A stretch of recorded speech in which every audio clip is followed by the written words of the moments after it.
Hi friends, ಎಲ್ರಿಗೂ ನಮಸ್ತೆ. Vedic ಅಸ್ಟ್ರಾಲಜರ್ಗೆ ಸ್ವಾಗತ. ನಿಮಗೆ ಎಲ್ಲರೂ ಹೇಗಿದ್ದೀರಾ ಸ್ನೇಹಿತರೆ? ನಾನು ಚೆನ್ನಾಗಿದ್ದೀನಿ. ಐ ಹೋಪ್ ನೀವೆಲ್ಲರೂ ಚೆನ್ನಾಗಿದ್ದೀರಾ ಅಂತ ಅಂದ್ಕೊಂಡಿದ್ದೀನಿ. ಪ್ಲೀಸ್ ಫ್ರೆಂಡ್ಸ್, ಈ ವಿಡಿಯೋನ ಫಸ್ಟಿಂದ ಕೊನೆವರೆಗೂ ಸ್ಕಿಪ್ ಮಾಡದೆ ನೋಡಿ. ನಿಮ್ಗೆ ಇಷ್ಟ ಆದರೆ ಲೈಕ್ ಮಾಡಿ, ಶೇರ್ ಮಾಡಿ. ಹಾಗೆ ಹೊಸದಾಗಿ ನೋಡ್ತಾ ಇರೋರು ವೇದಿಕ್ ಅಸ್ಟ್ರಾಲಜರ್ಗೆ ಸಬ್ಸ್ಕ್ರೈಬ್ ಮಾಡ್ಕೊಳ್ಳಿ. ಪಕ್ಕದಲ್ಲಿರೋ ಬೆಲ್ಲೈಕನ್ ಕ್ಲಿಕ್ ಮಾಡಿ ಸ್ನೇಹಿತರೆ. ನಾವು ಹಾಕೋ ಪ್ರತಿಯೊಂದು ವಿಡಿಯೋ ನೋಟಿಫಿಕೇಷನ್ಗೆ ಬರುತ್ತೆ, ತಕ್ಷಣ ನೋಡ್ಬೋದು ಸ್ನೇಹಿತರೆ.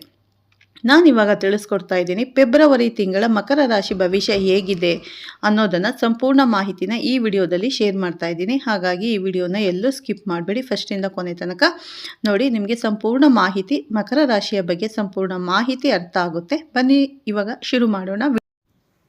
ಸ್ನೇಹಿತರೆ, ಶ್ರೀ ವಿಶ್ವ ವಸುನಾಮ ಸಂವತ್ಸರ ಉತ್ತರಾಯಣ ಶಿಶಿರ ಋತು ಮಾಘ ಮಾಸ ಫೆಬ್ರವರಿ ತಿಂಗಳ ಮಾಸ ಭವಿಷ್ಯಗಳನ್ನು ತಿಳಿದುಕೊಳ್ಳೋಣ. ಫೆಬ್ರವರಿ ತಿಂಗಳಲ್ಲಿ ವಿಶೇಷವಾಗಿ 15ನೇ ತಾರೀಕು ಮಹಾಶಿವರಾತ್ರಿ, ಶನೇಶ್ವರ ಜಯಂತಿ ಎರಡೂ ಕೂಡ ಬಂದಿದೆ.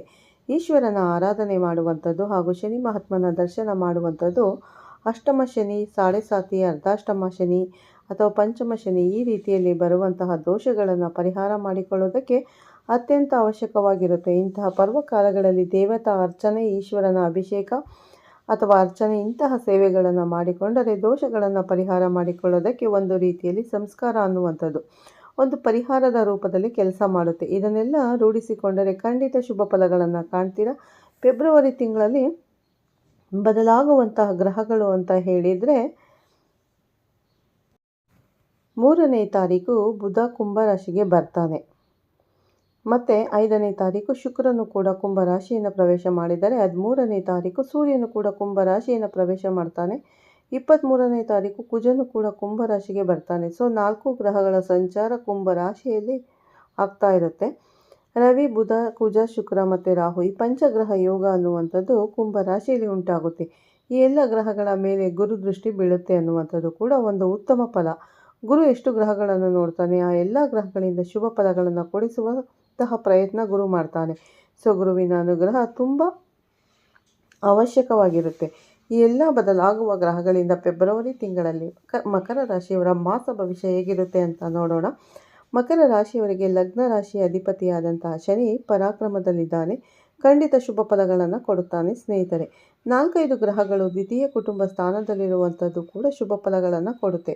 ಫೆಬ್ರವರಿ 23 ತನಕ ಕುಜ ಜನ್ಮರಾಶಿ ಅಥವಾ ಜನ್ಮ ಲಗ್ನದಲ್ಲಿ ಉಚ್ಚ ಕ್ಷೇತ್ರದಲ್ಲಿ ಇರ್ತಾನೆ. ಸೊ ಕುಜ ದೋಷಗಳು, ಪ್ರಭಾವಗಳು ಮಕರ ರಾಶಿಯವರಿಗೆ ಸ್ವಲ್ಪ ಜಾಸ್ತಿ ಇರುತ್ತೆ. ಆರೋಗ್ಯದ ಮೇಲೆ ನೇರವಾಗಿ ಅದು ಪ್ರಭಾವ ಬೀರುವಂಥದ್ದು ಇರುತ್ತೆ. ಶಾರೀರಿಕವಾಗಿ ಸ್ವಲ್ಪ ಉಷ್ಣ, ಪ್ರಕೋಪಗಳು, ಬೆನ್ನು ಹುರಿ ಅಥವಾ ಬ್ಯಾಕ್ ಪೇನ್ ಇಂತಹ ವಿಚಾರಗಳಲ್ಲಿ, ಯಾಕಂದರೆ ಅಷ್ಟಮದಲ್ಲಿರುವಂತಹ ಕೇತುವಿನ ಮೇಲೆ ಕುಜನ ದೃಷ್ಟಿ ಅನ್ನುವಂಥದ್ದು ಬೀಳುತ್ತೆ. ಕುಜವತ್ ಕೇತು ಅಂತ ಹೇಳ್ತಾರೆ. ಎರಡೂ ಕೈಯಲ್ಲೂ ಶಸ್ತ್ರವನ್ನು ಹಿಡಿದಂತಹ ಗ್ರಹಗಳು ಅಂತ ಹೇಳಿದರೆ ಕುಜ ಮತ್ತು ಕೇತು ಸ್ವಲ್ಪ ಮಟ್ಟಿಗೆ ಶರೀರದ ಮೇಲೆ ಪ್ರಹಾರಕ್ಕಾಗಿ ಕಾಯ್ತಾರೆ ಅಂತ ಕೂಡ ಹೇಳುತ್ತೆ. ಹಾಗಾಗಿ ಅಷ್ಟಮ ಸ್ಥಾನದಲ್ಲಿರುವ ಕೇತುವಿನ ಮೇಲೆ ಜನ್ಮಲಗ್ನ ಅಥವಾ ಜನ್ಮ ರಾಶಿಯಲ್ಲಿರುವಂತಹ ಕುಜನ ದೃಷ್ಟಿ ಅನ್ನುವಂಥದ್ದು ಏನು ಬೀಳುತ್ತೆ, ಸ್ವಲ್ಪ ದೋಷಗಳು, ತೀವ್ರತೆಗಳನ್ನು ಸ್ವಲ್ಪ ಜಾಸ್ತಿ ಮಾಡುವುದರಿಂದ ಸ್ತ್ರೀಯರಿಗಾದರೆ ಸ್ವಲ್ಪ ಹಾರ್ಮೋನ್ ವ್ಯತ್ಯಾಸಗಳಾಗುವಂಥದ್ದು, ಥೈರಾಯ್ಡ್ ಇಂತಹ ಸಮಸ್ಯೆಗಳು ಸ್ವಲ್ಪ ಜಾಸ್ತಿ ಆಗುವುದಕ್ಕೆ, ಮತ್ತು ಪುರುಷರಿಗೆ ಬೆನ್ನು ಹುರಿ ಅಥವಾ ಬ್ಯಾಕ್ ಪೈನ್ ಇಂತಹ ಸಮಸ್ಯೆಗಳು ಬರುತ್ತೆ. ಇದಕ್ಕೆ ಲಕ್ಷ್ಮೀ ನರಸಿಂಹ ಮತ್ತು ಕರಾವಲಂಬ ಸ್ತೋತ್ರಗಳನ್ನು ಪಠನೆ ಮಾಡಿ ಸಂಕಷ್ಟಹಾರ ಚೌತಿಯ ದಿನ ಗಣಪತಿಯ ದರ್ಶನ ಮಾಡುವಂಥದ್ದು ಇವೆಲ್ಲ ಕೂಡ ತುಂಬ ಉತ್ತಮವಾದಂಥ ಪರಿಹಾರ ಅಂತ ಹೇಳ್ಬೋದು ಸ್ನೇಹಿತರೆ. ಬುಧ, ಶುಕ್ರ ಮತ್ತು ರಾಹು ಈ 3 ಗ್ರಹಗಳು ಕುಟುಂಬ ಸ್ಥಾನದಲ್ಲಿರುವುದರಿಂದ ವಾಕ್ಯಗಳನ್ನು ಸ್ವಲ್ಪ ಸೌಮ್ಯ ಮಾಡಿಕೊಳ್ಳಿ. ಯಾಕಂದರೆ ಕುಜ ಮಕರ ರಾಶಿಯವರಿಗೆ ಸ್ವಲ್ಪ ಹಠದ ಸ್ವಭಾವಗಳನ್ನು ಜಾಸ್ತಿ ಕೊಡ್ತಾನೆ. ಅದು ಫೆಬ್ರವರಿ 23 ತನಕ ಸ್ವಲ್ಪ ಜಾಸ್ತಿ ಇರುತ್ತೆ. ಸೊ ಮಕರ ರಾಶಿಯವರು ಇನ್ನು 1.5-2 ತಿಂಗಳ ಕಾಲ ಸ್ವಲ್ಪ ಸೌಮ್ಯ ಸ್ವಭಾವಗಳನ್ನು ರೂಢಿಸಿಕೊಳ್ಳಬೇಕು. ಹಠ ಜಾಸ್ತಿ ಆದರೆ ಕುಟುಂಬದಲ್ಲಿ ಸಮಸ್ಯೆಗಳು ಜಾಸ್ತಿ ಆಗುತ್ತೆ. ಇದರಿಂದ ನಿಷ್ಠುರಗಳು ಆಗೋದಕ್ಕೆ ತುಂಬ ಕಾರಣ ಇರುತ್ತೆ. ಇದನ್ನು ಅವಾಯ್ಡ್ ಮಾಡಿಕೊಳ್ಳುವುದು ತುಂಬ ಪ್ರಾಥಮಿಕವಾದಂಥ ಆದ್ಯತೆ ಆಗಿರುತ್ತೆ. ಮಕರ ರಾಶಿಯವರಿಗೆ ಕುಟುಂಬದಲ್ಲಿ ಸೌಖ್ಯ, ನೆಮ್ಮದಿ, ಅಂದರೆ ಹಣಕಾಸಿನಲ್ಲಿ ಅಭಿವೃದ್ಧಿ ಇದು ಎಲ್ಲದೂ ಕೂಡ ಸಿಗುತ್ತೆ. ಯಾಕಂದರೆ ಬುಧ ಶುಕ್ರರ ಈ ಯುತಿ ಅನ್ನುವಂಥದ್ದು ಮಕರ ರಾಶಿಗೆ ತುಂಬ ಒಳ್ಳೆಯ ಫಲಗಳನ್ನು ಕೊಡುತ್ತೆ ಸ್ನೇಹಿತರೆ. ಚತುರ್ಥಾಧಿಪತಿಯಾದಂಥ ಪಂಚಮಾಧಿಪತಿಯಾದಂಥ ಶುಕ್ರನು, ಭಾಗ್ಯಾಧಿಪತಿಯಾದಂಥ ಬುಧನು ಇಬ್ಬರು ಕೂಡ ಧನಸ್ಥಾನದಲ್ಲಿ ಇರೋದ್ರಿಂದ ಏನಾದರೂ ವಿಶೇಷವಾಗಿ ಹಣಕಾಸಿನ ಅನುಕೂಲಗಳನ್ನು ಮಕರ ರಾಶಿಯವರು ನೋಡ್ತೀರಾ. ಸೊ ಫೈನಾನ್ಷಿಯಲಿ ತುಂಬ ಚೆನ್ನಾಗಿದೆ. ಆರೋಗ್ಯ ಮಾತ್ರ ತುಂಬ ಎಚ್ಚರಿಕೆ ಇಟ್ಟುಕೊಳ್ಳಬೇಕು. ಅದಕ್ಕೆ ಬೇಕಾದಂಥ ಸಣ್ಣ ಪುಟ್ಟ ಪರಿಹಾರಗಳನ್ನು ಮಾಡಿಕೊಳ್ಳುವುದು ತುಂಬ ಒಳ್ಳೆಯದು. ಯಾಕಂದರೆ ಇದು ಜಸ್ಟ್ 1.5 ತಿಂಗಳು ಅಂತ ಹೇಳೋಕ್ಕೆ ಆಗೋದಿಲ್ಲ. ಆಲ್ಮೋಸ್ಟ್ 2 ತಿಂಗಳ ಕಾಲ ಸರ್ಪದೋಷಗಳು ಒಂದು ಎಫೆಕ್ಟ್ ಸ್ವಲ್ಪ ಜಾಸ್ತಿ ಇರುತ್ತೆ.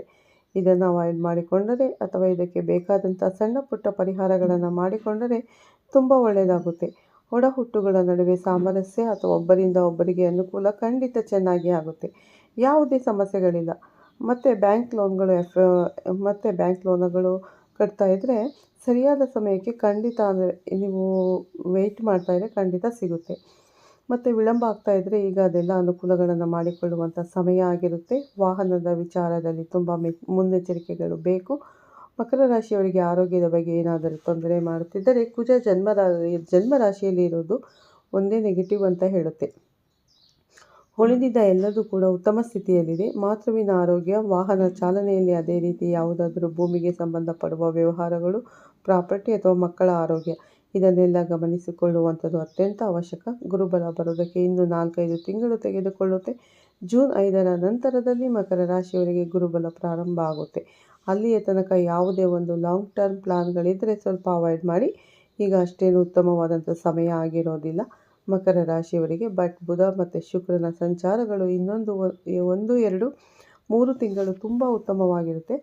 ಬಟ್ ಆ ಸಮಯದಲ್ಲಿ ಕುಜ ಮತ್ತು ರಾಹುವಿನ ಯುತಿ ಏನಾಗುತ್ತೆ, ಕುಟುಂಬ ಸ್ಥಾನದಲ್ಲಿ ಅದು ಫೈನಾನ್ಷಿಯಲ್ ಇಂಪ್ರೂವ್ಮೆಂಟ್ಗಳಾದರೂ ಕೂಡ ಮಾನಸಿಕವಾಗಿ ಸ್ವಲ್ಪ ಹಿನ್ನಡೆ ಅಥವಾ ನಿಷ್ಠೂರಗಳನ್ನು ಕೊಡುತ್ತೆ. ಇದನ್ನು ಅವಾಯ್ಡ್ ಮಾಡಿಕೊಳ್ಳೋದಕ್ಕೆ ಲಕ್ಷ್ಮೀ ನರಸಿಂಹ ಕರಾವಲಂಬ ಸ್ತೋತ್ರಗಳನ್ನು ಓದಿ.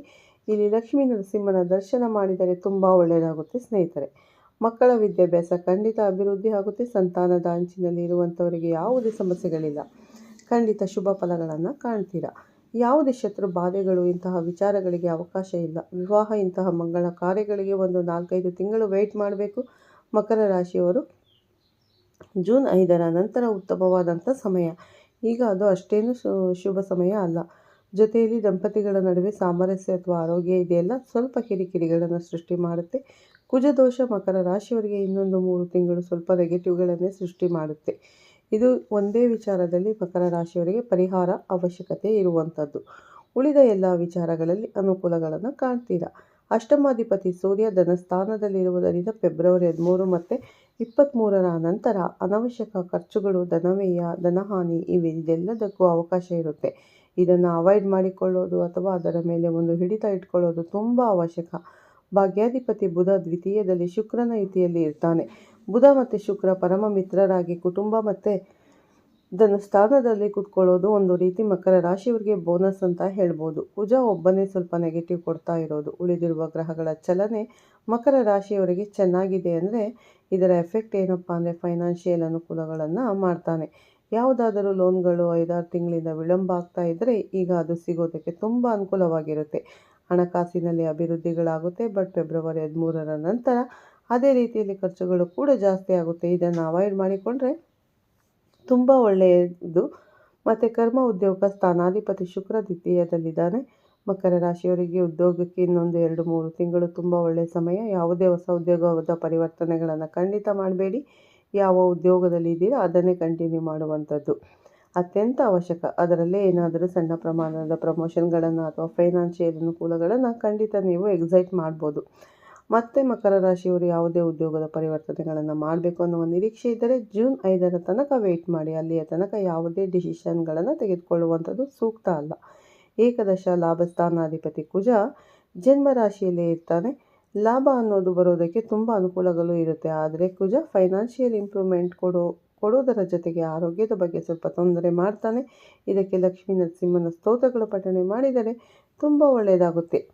ವ್ಯಯ ಭಾಗದ ಮೇಲೆ ಗುರು ದೃಷ್ಟಿ ಬೀಳ್ತಾ ಇದೆ. ಗುರುಗಳ ದರ್ಶನ ಮಾಡಿ ತುಂಬ ಒಳ್ಳೆಯದು. ಯಾಕಂದರೆ ಗುರುವಿನ ಅನುಗ್ರಹ ತುಂಬ ಕಡಿಮೆ ಇದೆ ಮಕರ ರಾಶಿಯವರಿಗೆ. ರಾಹು ಕುಟುಂಬ ಸ್ಥಾನದಲ್ಲಿ ಇದ್ದಾನೆ. ಎಷ್ಟೇ ಒಳ್ಳೆಯದು ಮಾಡಿದರೂ ಕೂಡ ಕುಟುಂಬದಲ್ಲಿ ನಿಷ್ಠುರ ಕಲಹಗಳು ರಾಹು ಸೃಷ್ಟಿ ಮಾಡ್ತಾ ಬಂದಿದ್ದಾನೆ. ಫೆಬ್ರವರಿ 13ರ ನಂತರ ಸೂರ್ಯನು ಕೂಡ ಅಲ್ಲೇ ಬಂದು ಸೇರಿಕೊಳ್ಳುತ್ತಾನೆ. ಒಂದು ರೀತಿ ಸೂರ್ಯಗ್ರಹಣ ಇಂಥದ್ದೆಲ್ಲ ಸಂಭವಿಸುವಂಥದ್ದು ಸಮಯ ಆಗಿರುತ್ತೆ.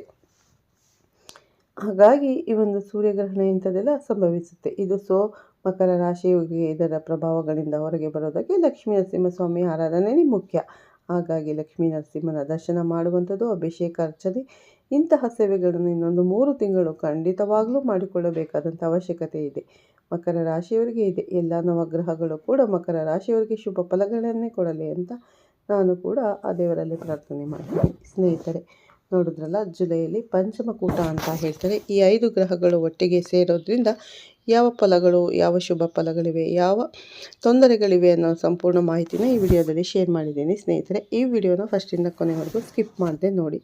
ಇಷ್ಟ ಆದರೆ ಲೈಕ್ ಮಾಡಿ, ಶೇರ್ ಮಾಡಿ. ಮತ್ತು ಹೊಸದಾಗಿ ನೋಡ್ತಾ ಇರೋರು ನಮ್ಮ ಚಾನಲ್ಗೆ ಸಬ್ಸ್ಕ್ರೈಬ್ ಮಾಡ್ಕೊಳ್ಳಿ. ಪಕ್ಕದಲ್ಲಿರೋ ಬೆಲ್ ಬಟನ್ ಕೂಡ ಕ್ಲಿಕ್ ಮಾಡಿ. ನಾವಾಕೋ ಪ್ರತಿಯೊಂದು ವಿಡಿಯೋ ನೋಟಿಫಿಕೇಷನ್ಗೆ ಬರುತ್ತೆ, ತಕ್ಷಣ ನೋಡ್ಬೋದು ಸ್ನೇಹಿತರೆ.